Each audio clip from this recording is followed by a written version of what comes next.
Hello, everybody, and welcome back to the Podcast Boys. I am one of your hosts, Connor Nielsen, and joining me, as always, is the Comics Kid 2099. How are you doing, Comics Kid? I'm doing very well, Connor. You may or may not be able to hear someone mowing the yard right next door. It seems like that always happens when I'm trying to record. So if you hear that, that's what it is. I'm doing good, though. No, that's good. I don't know what it is. Something about lawnmowers. Like, I like the sound of it when I'm inside and you can hear it outside. It kind of calms me down for whatever reason. Oh, really? Today we're going to be talking about Twin Peaks: The Return, Part 11. This is Part 11 of 18 of Twin Peaks Season 3. And Comics Kid, why don't you give us a brief synopsis of what happened in this episode? So we get a little bit of forward momentum on a few different subplots. We get some confirmation on some stuff that you and I have both been wondering about since this season began. It seems like Bobby and Shelley did indeed get together at some point, and Bobby is the father of Shelley's daughter, played by Amanda Seyfried. And Amanda Seyfried finds out that Banshee from First Class is cheating on her, and she goes and shoots that girl's door at her apartment. And then we get a little bit of a heart-to-heart between her and her parents. Bobby seems a little bummed out that Shelley is seeing another guy. And then we also get a little bit of stuff with Gordon and Al and Diane. They see a guy who, I'm not even kidding, at first I thought it was Sasquatch, but it's one of those homeless guys covered in ash. And he eats part of Matthew Lillard's head, or does something to his head to blow it up. And the reaction from the cop from Dark Knight Rises was hilarious. Like, him just screaming and getting out of the car was maybe my favorite thing in the episode. And that's saying something, because immediately after that, Gordon Cole just comes up, and the head has, it's like 1/4 of his head is missing. And Gordon Cole says, he's dead. And that was a really great line. Meanwhile, let's see, what's his face, who runs the trailer park. We find out that he apparently knows everyone in town. I thought that was a nice little touch. He calls the dispatcher at the sheriff's office to put Shelley in touch with Bobby, and it seems like he's maybe not friends with these guys, but he's at least friendly with them. And I like that, because anytime we can get Harry Dean Stanton, I'm always okay with that. I'm trying to think. We get a little bit of stuff with Dougie. He brings a cherry pie to the two brothers who run the casino, and then they also get a $30 million check out of his coat. You are going to have to explain that subplot to me, because I watched this whole episode and didn't really understand what was going on with that. I'm trying to think if there's anything else I missed, and I don't know if there is. The log lady called Hawk. Hawk and Sheriff Truman were looking at a map, and then they're looking at symbols of black fire, and then the log lady calls and says that her log is afraid of fire. I think that's everything. Did I miss anything? I think you got the gist of all the broad strokes. What did you think of this episode, Connor? Comics Kid, I loved this episode. Okay. I would say this is one of the best episodes of Twin Peaks, period. I loved it. Wow. I think that the way it's bringing everything together. Remember back in Part 2 when Evil Coop had had a playing card that had that weird symbol on it, and he says, "I'm looking for this." Mm-hmm. That's on the map. That was on the little fortune cookie thing that Major Briggs left for Bobby. Yeah. That's important, and I like how we're bringing a lot of stuff like that into the fold. All the stuff early on with Amanda Seyfried and her husband, and then as it later included Bobby and Shelley. Oh, by the way, you forgot about the zombie kid. Gross. Yeah, I forgot about that. Yeah. That's almost worse than the cream corn. So what Connor is talking about is while Bobby is in the Double R talking to Shelley and his daughter, there's a shooting seemingly. The windows get shot out and everyone's jumping on the ground, it's all chaos. Bobby goes outside in sheriff mode. He's awesome. And it turns out there was just this minivan right outside, and this kid accidentally shot a real gun, and it went off and then shot into the Double R. The wife who's in the minivan, she is yelling at her husband, rightly so, and he's just kind of like, I didn't know. And then there's this person in a car behind them who just keeps honking, and I'm about ready for Bobby to just go and arrest this person, but he keeps signaling them for them to stop. And then he goes over, and the woman is just being obnoxious, just awful. And she's just like, we have to get there. We haven't seen him. He's sick. And she's just like this, her voice was awful. And then, this zombie kid who comes out of, the ring, just comes up into the passenger seat, and the woman is like, oh my God, oh no! And then, like, the kid starts throwing up on her, and Bobby doesn't do anything. He's just kind of watching. It was so nasty. Oh, gross. Yes, that happens. But everything, like the whole diner scene before that precedes that, is heartwarming, heartbreaking, and fantastic. It's a fantastically filmed drama scene. We also get that really neat stuff with the woodsman. We get to go to the zone, which is what Matthew Lillard's character was talking about earlier. Mm-hmm. The stuff with Dougie was hilarious. It was basically the ending of Seven with a cherry pie. And then at the end, I think he came back.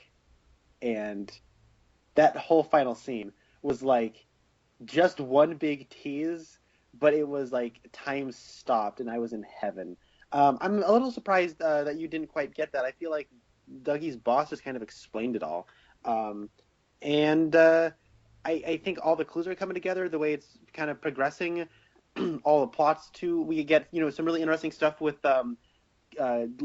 David Lynch's character, Gordon Cole, and Albert sort of being on to Diane, how she's sort of like looking at the coordinates on they found the body of Ruth Davenport. We found her head in the bed with Major Briggs's body without his head, but it's her head, but we can't find her body. We found her body and it has coordinates written on her arm, and that is like Albert says that it's the coordinates to a small town in somewhere in the north, and then he gets cut off. Mm-hmm. And so this is all leading towards Twin Peaks. The only thing that I am a little weary about is, okay, guys, it's been a few episodes. You guys know that that Evil Cooper's still out there, right? he escaped prison. Are you guys going to do anything about that? Yeah. So there's that. But other than that, this whole thing, just as a piece, was great, and I love just about every frame of this experience. What did you think of this, Comics Kid? I thought it was all right. I would not go so far as to say best episode, one of the best of the series. I think it's in the upper half of this season. But like I said, I don't know what I was missing, but like Dougie's boss gives Dougie a check for $30 million and then a box, and then he goes out into the desert, and the Casino brothers were wanting to kill him, but then John Belushi, he had a dream or a vision where his brother's wound that he got from the stripper girl last episode, that it was healed, and then he peels the Band-Aid and it's all healed, and then he says there's going to be one thing in that box, and if there's nothing in that box, then we can't kill him, and then he looks in the box, and it's exactly what he thought it was, it's cherry pie, and then he gets the envelope with the $30 million. I must have missed something. I didn't understand what was the purpose of the $30 million. Was Dougie's boss trying to pay these guys off, or was that $30 million meant to be something else? And I didn't get that Dougie is now fully back in Dale Cooper form, because he's still just kind of absent-mindedly mumbling at the end. I didn't really get that he's back, unless because I stopped it as soon as the credits started rolling. Okay. The music that the fellow at the piano is playing, it sounds very similar to the Laura Palmer theme. And it seems like the music catches his ear, and for a couple of notes, it sounds like the Laura Palmer theme, Mm-hmm. and then it sort of becomes another song. But he's keeping an ear out for that, and I thought that was. I think that he comes back at the beginning of next episode, anyways. But he's eating cherry pie, and he says, "Damn fine." I was like, "Oh my god, this is happening." Or is it good? Is it fine or good? Yeah, I don't remember. I guess we saw him drinking coffee like 4 episodes ago, and then nothing came of that. So I was just kind of dismissing that as like, oh, this is typical dragging the subplot out. I could be wrong. It could be at the beginning of next episode he calls up Hawk and says, "Hawk, I've got something I need to tell you," and then I'll be like spinning around in my chair just like happy as I can be. But right now I'm just kind of like, I don't know what to make of it. It could just be that other people are smarter than I am, and that it's not, it is exactly what you're saying it is. I'm not sure. I also forgot to mention the woman that Richard Horn tried to murder last episode. She apparently did not blow up. She is crawling on the ground, and these kids are playing catch, and they see her in the bushes trying to crawl for help. We see that in this episode. I would have thought that she would have blown up, because Richard was like setting her trailer to explode, and I could tell that she was breathing when he was beating her up, but I thought that she was that she was like unconscious anyway. So I guess that is going to come back to bite him probably next episode, or maybe the episode after that, depending on how long they want to drag it out. But That's another thing I forgot about. But do you know what the deal was with the $30 million? Because that's another thing I didn't really get, and I'm not sure if I'm just missing something or if it's going to be something they will explain later. So last episode, there was like an insurance claim that Tom Sizemore was handling, Hmm. and the way it worked out was that there was some kind of insurance thing that equated to $30 million that they were getting cheated out of, and Tom Sizemore was the one who was sort of in charge of it and was trying to frame Dougie for it, saying he handled it, but okay, so Tom Sizemore handled the claim, refusing to pay out the $30 million that was rightfully theirs, that was rightfully belonged to the Mitchum brothers. And so then the guy in the office in Las Vegas told him that he was going to go to the Mitchum brothers and say this was Dougie Jones that did that. So then Tom Sizemore goes to the Mitchum brothers and does explain the situation, saying, "Hey, look, this is Dougie Jones. You have an enemy in Dougie Jones." Right. And so they're like, "Oh man, this Dougie Jones guy, he's going to be." But the thing is that the boss had looked over those files and he's like, "You're right, Dougie," because remember he's like about episode 6 or 7. What's his face? The boss was like, "Dougie, this is very important. Let's keep this between you and me." It now appears that that was a case between the Mitchum brothers. Okay. Or he was saying that it was a legitimate claim, it was mishandled, we need to pay out the $30 million. He kind of explains how they're going to double down and like work out the $30 million. I don't think that's really important, but the way it works out is that they do have a check for $30 million, and he's not their enemy. He's going to give it back to them. So that's sort of the idea behind it all. I guess I wasn't connecting the dots between this episode and last episode, because last episode I remember all that with Tom Sizemore saying you have an enemy in Dougie Jones, and I knew that Tom Sizemore was just trying to frame him, but I wasn't connecting the 30 million here to that. So that makes a little bit more sense. And then they were obviously connected with Ike the Spike, who got taken in by the cops last episode, I think. So that makes a little bit more sense now. I understood that. This episode also ruins my fan theory that Shelley and James are actually the ones who fathered this little girl. It turns out it was Bobby and Shelley, and it turns out Shelley was not winking at James. You were right. I was wrong. I was really hoping that it was going to be a thing where James and Shelley had gotten together in between seasons 2 and 3. Seems like I was just completely off base with that. The guy who was fingered guns at the club in the first episode, he is kissing Shelley at one point, and she is very giddy, and then she comes back in. It was really weird because like they're having a pretty serious moment with family, and then Shelley just like runs out the door, kisses her husband, and then comes back in. And then before anyone can say anything, that's when the shooting starts. Well, that might not be her husband. I don't know if it's her husband, but because earlier in the episode, she says, "What's his face?" Harry Dean Stanton says, "Shelley Briggs on the line."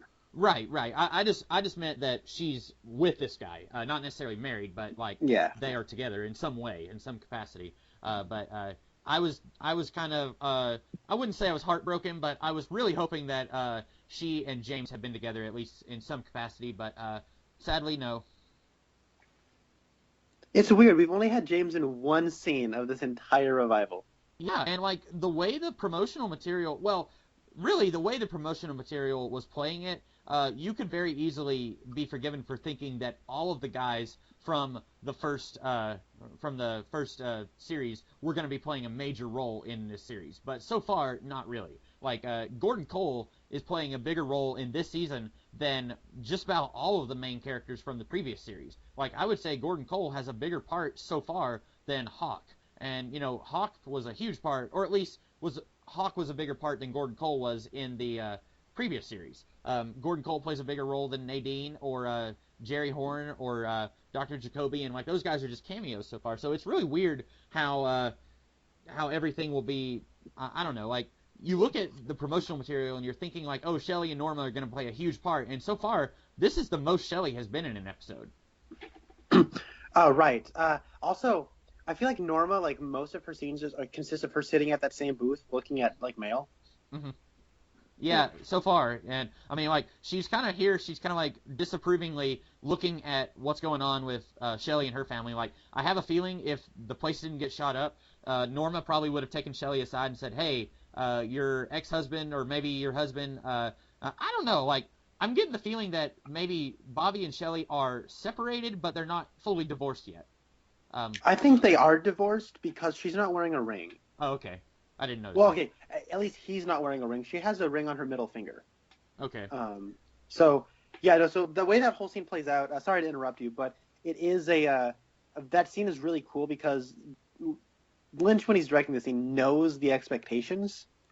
Where like we heard Shelley Briggs earlier, in this whole scene they're sitting down, and there's been like this weird like lack of contact between Shelley and Bobby this series Mm-hmm. or this season, and he has his hands folded together on the table, but there's a coffee cup blocking his hands, and Shelley's hands are below the counter.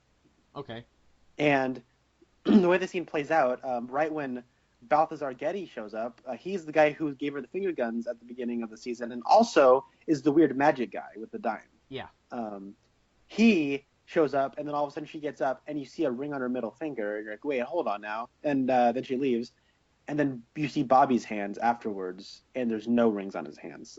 Spencer, when we were watching this together, pointed it out to me, and I was like, you are entirely correct. So that way that whole scene played out was oh man, it crushed my heart. It was so sad. Somebody on Twitter, I was noticing this before I watched the episode. Somebody on Twitter said, if Bobby and Shelley don't end up together by the end of this season, I will sue the network, David Lynch, Mark Frost, and my own grandparents. I hardly ever notice rings on fingers, like in real life and in TV shows. Like I remember when How I Met Your Mother was still a thing, and people were trying to predict if Robin was going to end up with Barney, or if she was going to end up with someone else, or if Barney was going to end up single, and they would do flash forwards, and then people would say, "Ah, clever! They hid his ring finger," and I was like, "Which one's the ring finger? I don't even know." Like, people will say like, "Oh, look, not wearing a ring," and I'm just like, "How do you notice that?" Like, I'm watching this on a computer screen, and I'm like 2 feet from the computer screen, and I don't notice stuff like that. But yeah, that's good spotting by Connor's brother Spencer. Yeah. So something like, and what's really cool is like half this episode takes place in Twin Peaks. Mm-hmm. Yeah, And that's pretty cool. The stuff we leave to go to Buckhorn, I loved what happened to Buckhorn. I love Buckhorn. That place is awesome. I'm still campaigning for a spinoff in Buckhorn. Just get that cop guy, get the mortician girl, and just have a completely unrelated story in Buckhorn. And then maybe Hawk will take a vacation there. Oh yeah. So something bad is going to happen in Twin Peaks. All signs seem to be pointing there. There's weird zombie creatures. Everybody seems unhappy from the original cast. Mm-hmm. Everybody seems unhappy. Except Jerry. But even now he's unhappy. He's got a bad trip that's lasted for days. I so hope that they keep him there until the end of the series. I was halfway joking about that. I really hope that he comes in and accidentally like knocks a tree down on Richard Horn and then saves everyone accidentally. I think that would be amazing. That would be funny. But the thing is, when it comes to this when it comes to this show, is like we see Nadine. We haven't seen Big Ed at all this season. Oh, you're right. Which is weird because San Diego Comic-Con happened and Everett McGill was there. And he was in the promotional material. He was on, was it Entertainment Weekly? Where he was on that. So I'm wondering, and we know that James is going to come back at least one more time with a shaved head.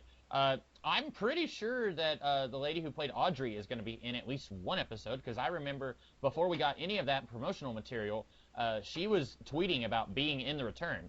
So maybe that was something that David Lynch wishes she hadn't done, because at this point it seems like he's playing that as a big reveal. But like I guess we've still got 7 more episodes, so there's a lot that could happen. But it's weird that we are now over halfway done and we haven't gotten any of that. I agree. And also at San Diego Comic-Con, like David Lynch appeared via a video he made specifically for the event, and they actually showed this at Comic-Con at one point. So I wish I would have gone. That sounded like it was a lot of fun. But no, yeah, concerning the original cast. Sorry, one more detail. Shelley is wearing red shoes. Uh-oh. Very similar to the ones that Naomi Watts' character was wearing last episode. Very similar to the ones that Audrey Horne wore at the beginning of season 1. Also similar to the ones that caught Dougie's eye a couple episodes ago. And similar to the shoes that Amanda Waller wore in Arrow.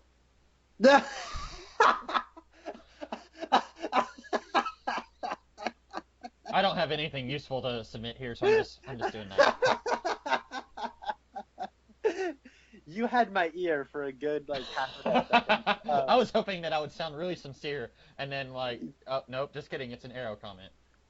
That was funny. Also the whole opening sequence with anyway, sorry, before I get into that, the stuff with the original characters, we know Big Ed is going to be in this season. We know that. He hasn't showed up yet. Or maybe it's just like the biggest troll in the history of ever. Because he's on those Entertainment Weekly covers, he was at Comic-Con, he has showed up in other marketing materials, and we've seen Nadine. She has her own business. She seems somewhat happy, at least when she's watching Dr. Amp. Dr. Jacoby, he lives out in the middle of nowhere and like sells golden shovels. That doesn't exactly seem to me like my form of happiness. I don't think it really seems like Dr. Jacoby's form of happiness, but I don't know. Ben Horn is miserable. He's trying to be a good person, but he's miserable. Jerry is having a bad high that has lasted for days. There is Bobby and Shelley are separated. Shelley has to deal with her daughter being like abused and basically dependent on her for money. There is Norma, who doesn't seem she doesn't seem like her life is falling apart, but she also seems like she never seems happy whenever we see her. You get the feeling with Norma that like she never wanted to stay in Twin Peaks for the rest of her life. Like she was running the diner when she was in her late 40s, but she was really wanting to go and do something else. And now here she is, almost 30 years later, still doing the same thing. And while she's not unhappy, she's not happy either. Yeah, that's true. I would say out of the original cast, the only ones who are in any way better, or at least not worse, is Andy and Lucy. They seem to be just doing the same thing that they always did. Like they're having their little thing with the red chair or the beige chair, and that was cute. And they're not worse off. We don't see like Andy in a coma or Lucy addicted to drugs or anything like that. Like they seem to have a pretty good life going. Yeah, I would agree with that. The log lady has cancer. Or is at least deathly ill of some kind. Yeah. Presumably cancer. Yeah. Yeah. She has very, very short hair. That's my read. And then Hawk doesn't seem unhappy, but he's not smiling. It is weird, and it seems like something bad is going to go down because there is a dead body with coordinates to Twin Peaks. There are everyone's weirdly unhappy, and there's weird zombie people, and there's like a really big drug trade that seems to be led by a psychopathic, psychotic murderer. And so something big is gonna go down here, and all signs kind of seem to be pointing this way.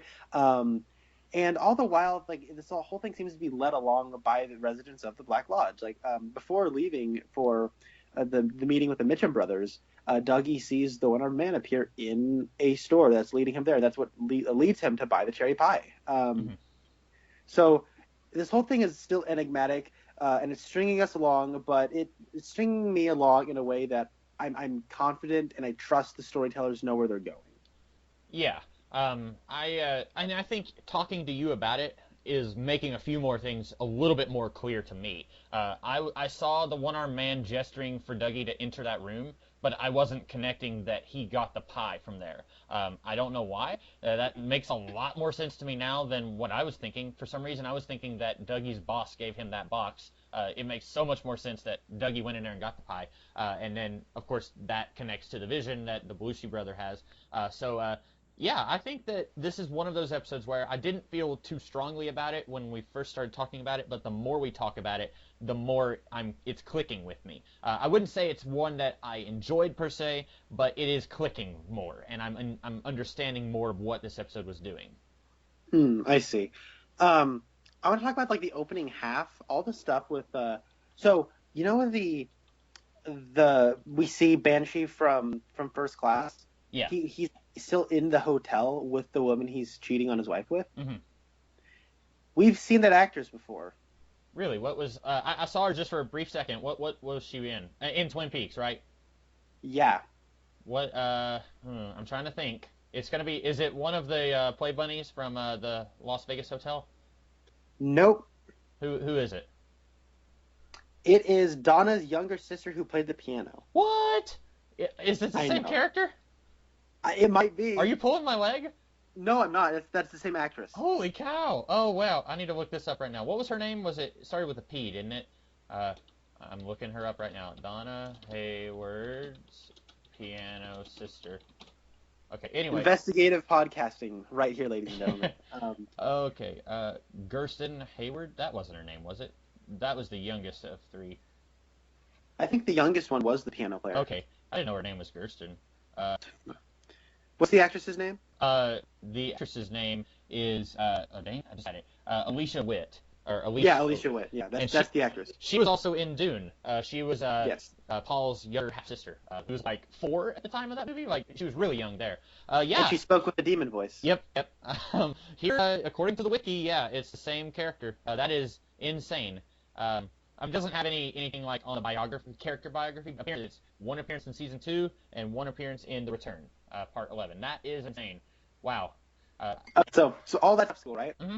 But the whole sequence is staged. It starts off with a bang where Amanda Seyfried is yelling on the phone, and then she calls Shelley, and then there's a whole sequence where like Shelley's on the hood of the car. That looked really good, by the way. Mm-hmm. It didn't look like a stunt double. It actually kind of looked like Mention a Mick. And I'm sure it is a stunt double in the wide shots. Right.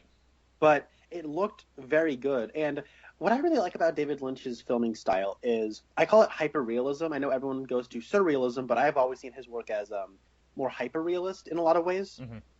where things are so true to life that we're conditioned to think of like this is what normal is in movies. Mm-hmm. And his stuff is so actually like normal to real life that when you see it in a movie, it seems weird and off. And whenever he does like an actiony scene, it's always like a little awkward, and it almost feels like you're watching something that is actually happening. Yeah. So it is a little awkward when people are kind of tussling around, that it's not graceful, it isn't well choreographed, it just looks kind of awkward, like it would. Mm-hmm. And the sight of a grown woman in a waitress outfit clinging to the hood of a car is a very awkward image, and the way they're holding on, but it almost feels true to life, and it almost makes you even more uncomfortable because it does feel more normal, and it's a kind of awkwardness that is not bad. Awkwardness is not always bad; it can be good, and I think it is good here. And then when Amanda Seyfried's got the gun and she is like shooting at the door, there's that older woman who says they left. I like the way the camera like swings around the Overlook Hotel-esque hallways to get down to where her husband and Donna's younger sister are hiding. All of that stuff I found to be exciting, and the part where it's just a camera frame, it's when Amanda Seyfried, Becky is her character, the cameras are framed at the top of the stairs looking down, and you hear her car arriving, and it almost feels like you're taking the place of the ceiling fan in the Palmer household. Yes, I thought that shot looked very similar to the stairway shots in the Palmer house also. I was going to mention that, yeah. And it's okay, cool. So I wasn't alone. Yes. So it is like one of those things where there's a sense of dread, and Lynch does this thing where it does feel very observatory. You almost feel somewhat omniscient, but also like a fly on the wall where you're actually there, but people don't notice you. Mm-hmm. And it is so true. It almost feels so true to life. And so there's this weird sense of this is actually happening, so I feel more uncomfortable. So I really liked all that stuff, and then the way it culminated in hanging out with Harry Dean Stanton, who was great, and Bobby, like the way he did, like the whole scene with Bobby and Shelley and Amanda Seyfried talking in the Double R. Dana Ashbrook is a really good actor. Mm-hmm. Yeah, because he acts with authority. He's being dad, and then when Balthazar Getty shows up, and he very clearly still loves Shelley, but she's sort of like moved on from him. Mm-hmm. The look on his face, it almost like he turns back into a kid. Yeah. And it's a very remarkable piece of direction, but also on Dana Ashbrook's case, acting, where he doesn't do much. It's all in his face, and he's doing a lot of things there that I think is fantastic. And then he immediately has to get up and act like a cop. Mm-hmm. So he goes from being a parent with authority to basically a man whose life has kind of fallen apart with his love of his life. Yeah. Followed by, I have to be a cop now. And he pulls all of them off very well, and the transitions don't feel awkward. They feel like a natural progression in the way the scene progresses. It is a wonderful balancing act of tone that does not ever feel hokey in the way it switches from tone to tone. That is a fantastic scene that I will be studying because maybe one day maybe someday I will want to make a scene like that. And that is an example of great filmmaking. Yeah, and it is not an insult, but it's not subtle. The changes are not subtle because it's good, like, acting. Don't get me wrong, but, like, whenever he has the wounded child look on his face, Amanda Seyfried can tell. Like, she's looking at Yeah. that, and, like, she can tell that he is hurt by this. And so it's not like a subtle, oh, if you look closely, you can tell. Like, he is very visibly in pain there, and that's really good acting in its own way. It's not the kind that you would expect necessarily, but it works very well, I think. I agree. And if you look at a lot of Lynch's, the way he directs actors, a lot of actors like working with Lynch. But there's never really a subtle performance in a Lynch movie. Because a lot of people, whatever is inside of them, the emotions that are in them, they do project those with their face. Like, you can look at them and know what they're feeling. Like you said, and Dana Ashbrook does that here. Like Laura Palmer in Fire Walk with Me, Sheryl Lee just kind of projects everything she's feeling. Same thing with Ray Wise in that movie, and also with Jack Nance in Eraserhead, and also with Nicolas Cage and Laura Dern in Wild at Heart. Like, you always know what people are feeling at all times in his movies, and it isn't subtle from a physical level, but it doesn't feel over the top. It's subtle without it being distracting. So it isn't subtle, but it's also not distracting. Right. And I think a lot of people do sort of wear their emotions on their faces more than they think they do. I know I do. So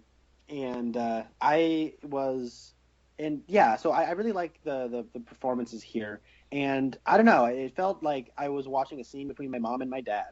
It was a very personal scene, it almost felt like. Yeah, and I like how even though Bobby and Shelley are not together, and you can tell they've got some stuff that they need to work out, they're still able to create a united front when they're raising their daughter, or at least trying to come up with some rules for their daughter. Yeah, that's also a reason why without getting too personal, like my parents aren't together. They divorced when I was in middle school, but they are still friendly with one another. Yeah. And they do that because of me and my brother and my little brother. They're kids, basically. They obviously have a history, and something went down that led to them getting split. But they've moved on, and when it comes to serious issues, they will work as a team because they recognize that they are both parents to the same children. And it is a piece of, I think it's something that doesn't get represented enough on film, of divorced parents that still acknowledge that time has passed and we need to look past any differences we might have because we are parents, and that is our first and foremost important job to us anyways. Right.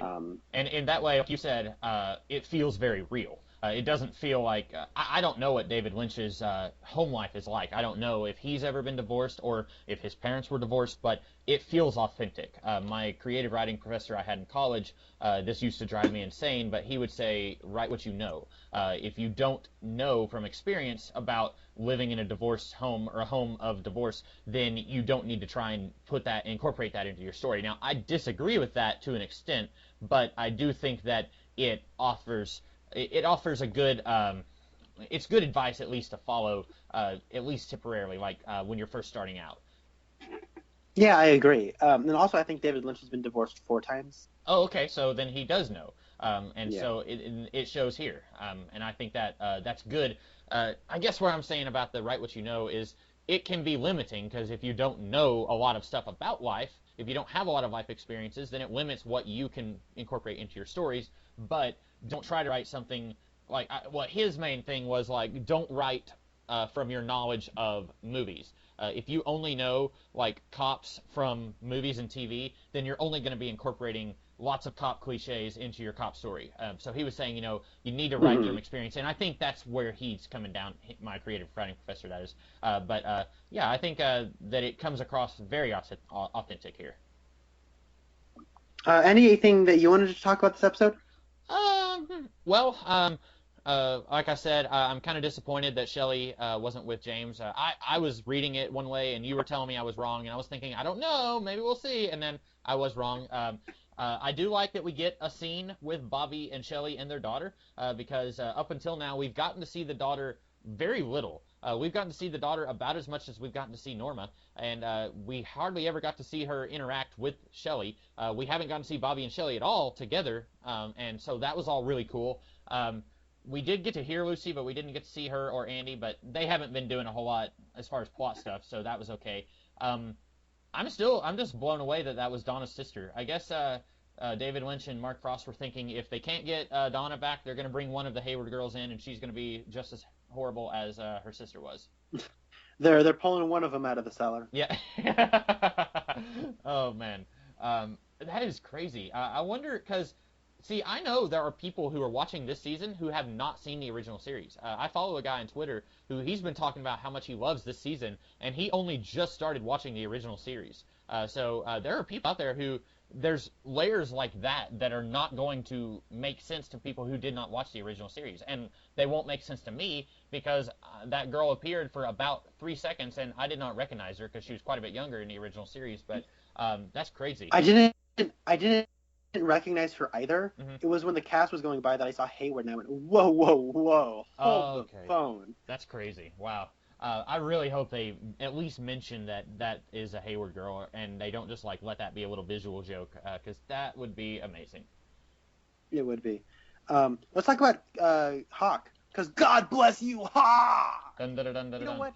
God bless you, Hawk. Thank you so much for just having the knowledge and the map to really dissect the clues and the hidden meanings going on. You really have your ear to the ground when it comes to the environment that you live in. You are a man of the earth. You are what we all should be. And just thank you for being there to be our guide through the unknown when it comes to Twin Peaks this season. And thank you for hearing the Log Lady out. You're the best. I love you, Hawk. Yep. So that's my God bless you, Hawk moment of the week. That map was cool. It reminded me of Mad Max's map from Fury Road, where he just kind of pulls out something and starts like knitting on it. I still haven't seen Fury Road. I know. Oh wow! Okay. I mean, it's just like a little detail in that movie that he just kind of like pulls out a piece of cloth and it looks like he hasn't been to this part of the world yet, so he's just sort of mapping it. Well, that does. But wow! Huh. First off, you should watch Mad Max Fury Road because it is awesome. And second off, that map was also really cool, and the idea of the weird like I think it kind of looks like an owl. In Fury Road. Oh wait, no, I'm sorry. I'm talking Twin Peaks now. Okay. My bad. I was about to say the owl themes in Fury Road, like it connects to Twin Peaks. At some point, Tom Hardy's gonna roll and he's gonna be all like, "The owl is not what they seem." So you merely Hawk's map. I was to... Sorry, that's my stupid Bane voice. You merely adopted the Black Lodge. I was born in it, molded by it. I didn't speak non-backwards until I was but a man until nothing.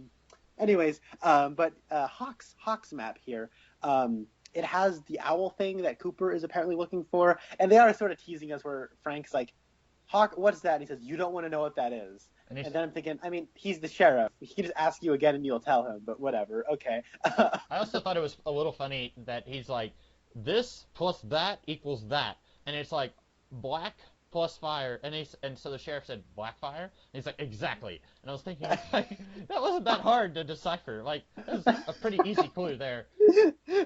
One thing that's really cool is the thing I've noticed about the conversation between Hawk and the Log Lady is it's always just Hawk and the Log Lady until and that I was just going to say until now, although yeah, I was just about to say that, yeah, until now when Frank is around. And Frank didn't really add anything either. He was just there on the call, but he wasn't adding to it. So it kind of goes back to, you remember like in the first or second episode, you said that it seemed like there was this divide between like the cops from the original series and the cops now. And then we ultimately found out it was just Chad who was kind of against everyone else. But maybe there's still a little bit of that going on where Frank Truman is kind of, he's there and he wants to solve this case, but he doesn't have the experience that Hawk has from all this supernatural stuff that they dealt with 25 years ago. And so he's kind of just sitting there while this call is going on, and he doesn't really have anything to add to the call. Yeah. I also found the Log Lady's warning to be ominous because they're like, okay, the coordinates that Garland Briggs gave us for like wherever we're supposed to go find Jackrabbit Palace, I think. Yeah. Right? Because they're mapping something and they're like, there's no roads here. Where they're going, they don't need roads. Exactly. I was thinking the same thing. They should maybe get the Ready Player One thing so that they can get a DeLorean. And then there is going to be so then a log lady call comes on in, and they start talking about. So before the log lady comes in, he pulls out his map, and there's like the weird black fire, and then he gets a call, and she says, "There's fire where you are going," Mm-hmm. and it's like, oh no, they're heading someplace bad. Do you think that? And I hate to say it, do you think that Hawk is going to die? Oh no, I that's a possibility. I will be heartbroken. I think I might actually cry. if they do what you were saying about how this is actually the end and they're not just going to keep dragging on with sequels, then I think they could do what I'm gonna make a reference to J.K. Rowling in the last Harry Potter book. Like, I remember when that book came out, a lot of people I knew were upset that they would kill relatively minor characters. I mean, they were characters who had shown up throughout the whole series, but like people were mad that she killed one of the Weasley twins. And I may have just spoiled something for you. I apologize if you haven't read. Have you read any of the Harry Potter books? I read all of them. Okay, I good. forgot about that, but I don't care. Okay, good. Anyone who has not read them, those books are crazy old now, so I feel like I'm a little okay. But like and even so, the movies are so popular. Like, yeah. But like she kills like one of the Weasley twins, and then she kills the owl, and then she kills the Tonks and Lupin. Like, she kills off all these characters that a lot of people had fallen in love with. But my thought was, this is the last book. We don't need these characters around anymore. It would be one thing if you killed all of those characters in book 3, and then you had to deal with the emotional aftermath of that for 5 more books or 4 more books. But when you're doing it in the last book, I feel like that's okay, because you're wanting to show that the stakes are as high as you've been promising. And so here, it's possible that they're going to kill off all of our characters that we fell in love with in the original series. And if they do that, I feel like that's going to just hammer home the fact that this is the end. Yeah, maybe. So it's interesting clues on that map. I'm going to go back and pause it and look at all the little stuff. But there's black corn. There's fire. I like how he talks about the fire is probably more about it's kind of more like an electrical thing. Yeah, and that there's intent behind the electricity, and I think that is a big clue. Yeah, when he said that, I was thinking of because he said an older kind of electricity, right, or a type of electricity. Yeah, something to that effect. So that very likely ties into electricity. Yeah. I don't think, and presumably the black corn was kind of the Black Lodge, I'm guessing. Maybe. I think that the Black Fire might be the Black Lodge, or at least, I don't know, maybe that's where the Ring of Sycamore Trees is. Also, well, we're going to get to this later, but the Gordon Cole thing takes place on a road called Sycamore Street. Yeah, and I had... And if you remember where Dougie came out of where Cooper took Dougie's place, that was on Sycamore Drive. And also was it the final episode or the second to last episode, that song Under the Sycamore Trees? Yeah. In the final episode, we find out. Well, third to final episode, we found out that the Ring of Sycamore Trees is where the entrance to the Black Lodge is. And in the final episode, when Cooper enters the Black Lodge, they have that song playing. Okay, yeah, that was awesome. That was what brought to my mind. And I knew there was a connection there, and I just forgotten about that until just now. So cool. Do you have anything you want to talk about, Cooper? Sorry, Frank and Truman. Wow, Frank, Truman, and Hawk. No, they're really taking their time on this one, but I think once they get there, it's going to be huge. I feel like probably these... Gonna be huge. Yeah. These two are probably going to be out of the office when that woman, So next episode, we're going to have a scene where that woman who Richard tried to blow up, she's going to be nursed back to health by one of the moms of one of those boys, and then she's going to be like, hey, I need to get in touch with Sheriff Truman. And then they'll call, and then Lucy will be like, which Sheriff Truman? And then it's like, oh, he's not here right now. Can I take a message? And I feel like that's going to happen. That's my little prediction for the next 2 episodes. Oh, yeah, that might happen. Good on her for surviving. Yeah, I know. I was really... Because I remember last episode, we were really busy talking about all the violence in that episode, like how it was just really rough to watch. And I remember watching that scene thinking, well, she's still breathing. Like, very clearly she's still breathing. And sometimes you have a character who's supposed to be dead and they accidentally breathe or they accidentally move their eye or something like that, and they won't bother reshooting the scene. And I feel like in this case that was intentional. They wanted to show us that she's still alive. And I was thinking that was really sloppy on Richard's part, but I guess he figured if he was going to blow her up, then he didn't need to make sure she was dead. But that is, I guess, going to come back in a big way. And I was thinking that last episode until he set the thing to blow up, but then I kind of lost track of that and forgot about it. Yeah, Richard, if you're gonna be a murderous a-hole, at least be smart about it. Right, exactly, yeah. Not that we're Um, giving advice on how to be that, but yeah. um, so what did you think? Let's talk about the stuff with Gordon and Albert, because lots of stuff went down there. Yep. I was suitably freaked out by the homeless man that Gordon says he saw several episodes earlier. I couldn't remember that happening, but I guess it did happen at some point. Do Oh no, that happened this episode. Well, he said that he saw it before, though, right? He said, because he said, I remember I've seen that very same homeless man. Was he talking about something that happened before this episode? I thought he was talking about like before before Matthew Lillard got attacked, I saw a homeless man kind of snooping around the back. Okay, that might have been what he was talking about, because I was a little confused. I thought that maybe it was just like something that uh, happened in another episode, like kind of like the $30 million thing. Like I just wasn't connecting something that should have been really easy. I haven't. I don't think they've come across. So we get an intergalactic portal appear, Yep. and there are a bunch of woodsmen that are in there. And if you remember last episode, Matthew Lillard was saying like there were so many people there. Yeah. I guess he must have been talking about the woodsmen when he Yeah. saw the major there. Yeah, I think you're probably right. Um, I'm curious, did they go in? Because it looks like that Gordon's about to go in, and it looks like he's phasing out of our reality when Albert pulls him back. Yeah, he did. Or not she. For a half second, he was phased out, and then Albert like dragged him back, and then at one point, right before what's his face from The Dark Knight Rises tells Diane to smoke, we see Gordon's hand is shaking a little bit. Did you notice that? Yeah, I did. It reminded me of The season 2 finale. not that wasn't the season 2 finale. That was 3 episodes from season 2's ending. Oh, okay. Where everybody's hands are just sort of inexplicably shaking. Yeah, all of that just kind of borders together as one big like 4-part finale for me. Like pretty much the last 4 episodes kind of I picture all that as being like one big finale. But I agree. Yeah. yeah, I like to see maybe that's gonna come back in some way, like that's gonna how like the whole town was just kind of on the verge of something big happening. I feel like that's gonna happen here, except it's gonna be a little bit more global. I liked that Diane, even though at this point we're pretty sure that she's untrustworthy and that she is in league with Evil Cooper. I like that even though we know that, we still get just an ounce of sympathy with her. Like whenever she said, "Can I smoke in here?" and then the guy said, "No, there's no smoking in here," she said, "You know what would be really good with this coffee?" And then he's like, "Okay, fine, smoke." Like I like that. I thought that was kind of a funny scene. She wasn't entirely unsympathetic there. I don't even smoke, and I was like, "Come on, guys, let her smoke."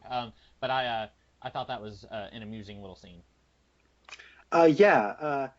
Something's up with Diane. Do you They think know it. Do you think that she's in league with Evil Cooper, or do you think it's something else entirely? I think he might have some kind of dirt on her, Okay. and that's why like she's sort of like being kind of held against her will to like not against her will, but she's sort of doing it so that because she's scared of the alternative. Right. Kind of, yeah. I thought I was going to say something, and then I realized that wasn't Twin Peaks. We've seen that sort of thing before, like characters who are more or less being blackmailed, and they don't really want to do what they're doing, but they do it anyway because they know that it'll be a lot worse if they don't. So that would be good, because I was thinking that they were just going to, like, just straight up have her be in league with Evil Cooper and just make her kind of unsympathetic, like, we'll just have her be, I don't know, like, I don't know how they would explain that, but have her be working with him willingly somehow. Yeah, that's also a possibility. I think I'd like it better the way you said it, but I guess we'll see in a few episodes. I guess so. Also, I found this episode to be really funny. Like the part where Gordon is like having this crazy like interdimensional experience, and then it just cuts to a wide shot, Mm-hmm. and he just looks like he's reaching in the air. Yeah, that was great. And like I know that the cop from The Dark Knight Rises and Diane are both just thinking like, what is he doing? And like Albert, he's just close enough that he probably does see like the shimmer in the atmosphere and stuff. I think we do see it from his perspective at one point. Yeah, it's his vision's slightly warping. Mm-hmm. But that was a funny shot. I forgot about that, but yeah, that was good. Also, I know I mentioned this already, but that cop's reaction to Matthew Lillard dying, that was so funny to me. I don't know why. Because, like, there's a little bit of blood on his face, and he's just, like, jumping out of the car, and that and he's dead, both of those lines, like, that line and that reaction was hilarious. That was probably my favorite part of the episode. Um, it made me a little sad, personally, because like we know that these men have known each other since they were in high school. Hmm. And Yeah. he's like freaking out. I was like, oh, that's kind of sad. Yeah, that's true. I guess I was happy that we got him back at all, because 3 episodes ago we didn't think we were ever going to see him again, and then we got him here, and we got him a couple episodes ago when he was talking about the Zone, which, by the way, after we recorded that episode, Connor sent me a link. That is a real website that I guess they created for this show, and it looks like something that was created in 1999. It is one of the funniest websites ever. It is. Let me look in my messages here. The search for thezone.com. So anyone who wants to check that out, back when Connor sent it to me, it had just a little over 100 visitors on it at that point, but it's probably got quite a bit more now. But that was a really funny website. You will enjoy yourself watching that website, taking a gander at it. Oh, it's so funny. Yeah, that whole sequence was like inching us closer to coming back to Twin Peaks. I really hope we get more momentum on what Evil Coop is up to, because we know that there is going to be an assassination attempt in Buckhorn on Principal Shaggy's secretary, and we know that Hutch is that's Tim Roth's character, is going to be making a double stop in Las Vegas. So that could probably be Dougie and his wife. So could be, yeah, or it could be a twist, and it could be the two brothers running the casino. I don't know why. But... Oh, maybe. That's. It seems to me like Evil Coop has like several contingency plans to kill off Dougie. Mm-hmm. Or I don't know. Maybe you're right. Maybe he's anticipating the Mitchum brothers to kill Dougie, and then this person to come on in to kill both of them. Right. It will be great to see Tim Roth once again, because I like him. He's a good actor that I don't see in enough things. I love Tim Roth, and I agree. He's not in nearly enough. He was in your favorite Marvel Cinematic Universe movie. I'm just kidding. Well, I will say this. He's really good in that movie. He is, yeah. Connor doesn't like Incredible Hulk, guys. I wanted to throw that out there. I'm sorry, everybody. That's okay. You are probably in the majority there. I don't hear people talk about that one nearly as much as I like it, but yeah. Is there anything else about this episode you wanted to talk about? I found the ending scene to be hilarious. Dougie trying to figure out toasts is the funniest.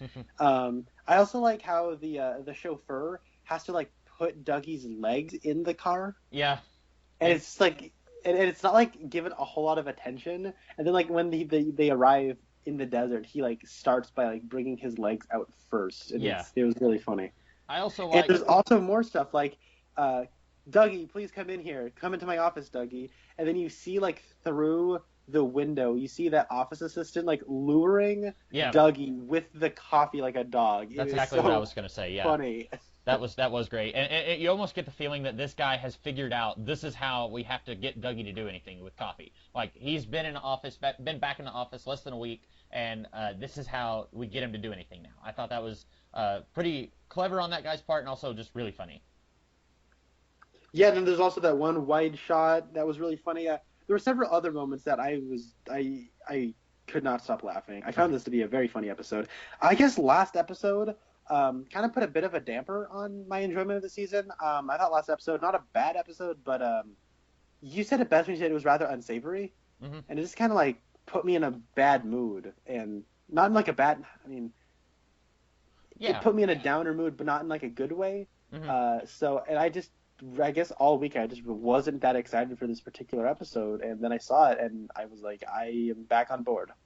Yeah, I think that, and it's understandable that would put you in a bad mood. Like there was all that, the woman that we saw is still alive in this episode. Like she was beaten pretty brutally. We didn't get to see it, but as they often say, sometimes imagining what you're seeing is worse than actually seeing it happen.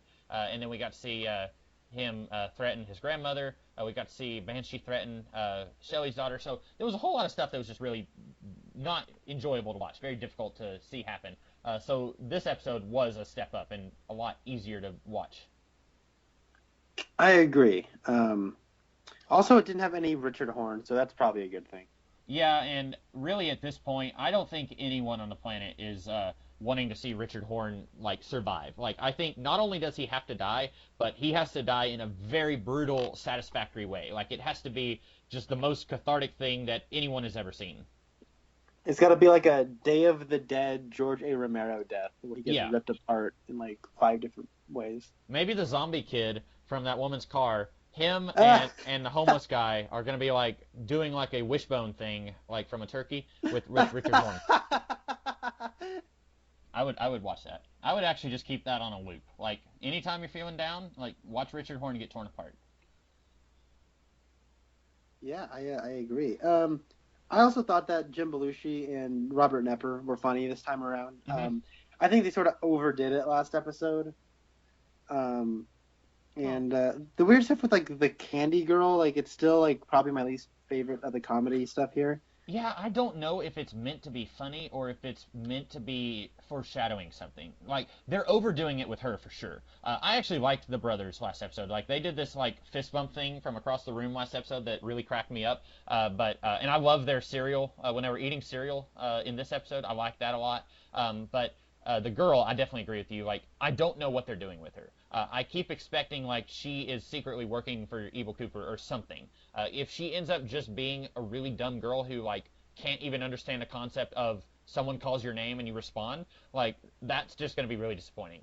I feel like they have to do something where she is undercover somehow. Maybe she's working for the feds. Maybe she's working for Evil Cooper. I don't know, but I feel like they need to do something with her that where she's working for somebody and there's more to meets the eye. I agree. I also forgive you for reminding me of Transformers. Uh, yep. You could say she's a robot in disguise. Oh, I kid. Um, but yeah, She's she. got the touch. She's got the power. um, I don't think I have anything else to mention. Do you? Not off the top of my head, I don't. I was very impressed with this episode. Hmm. I like it now. It's like I said earlier. It's one of those episodes. Once you and I have talked about it a little bit, it cleared up some things. Not even things that I disliked, just things I didn't understand. Those things now I get this episode a lot more now, and so I enjoyed it a little bit more after we talked about it, just because now I know what was going on here. Okay, and I'm glad to be here for Hmm. that. This has been a very. The thing about the show is it'll go away. Like things will go away for some time, Yeah. and they'll just come back, and it's that's right. Remember that detail. That's important. Well, it kind of reminds me of, and this is going to be a really weird comparison, so bear with me here, but it kind of reminds me of back when I was watching Smallville week to week. I started watching the show like in the middle of season 6, and I lasted till about the middle of season 7, which was like right around when the writer's strike was in full effect. And so during those seasons, like you would have Julian Luthor, who is Lex's long lost older brother, and he was Lois Lane's boss and love interest, and like he would be in one episode, and then he wouldn't be in the next episode, and then he would be in the one after that, and then you would have some other character who is for example, later on they brought in the Doomsday guy, and like he wouldn't be in every episode, but he would come back every other episode, and just often enough to be important, but then not so important that they needed to be in all of the episodes because they couldn't find a way to make every plot have him be central to it. So I feel like this is kind of like that because like Richard Horn will show up in an episode and then he won't be in the next episode. Then he'll show up. Then he won't like he runs over a kid and then we don't see him for an episode. Then he goes to that woman's house to kill her and then he's not in this episode, but we are seeing the woman. So it kind of reminds me of that just a little bit. Yeah, that's an interesting parallel comparison to draw.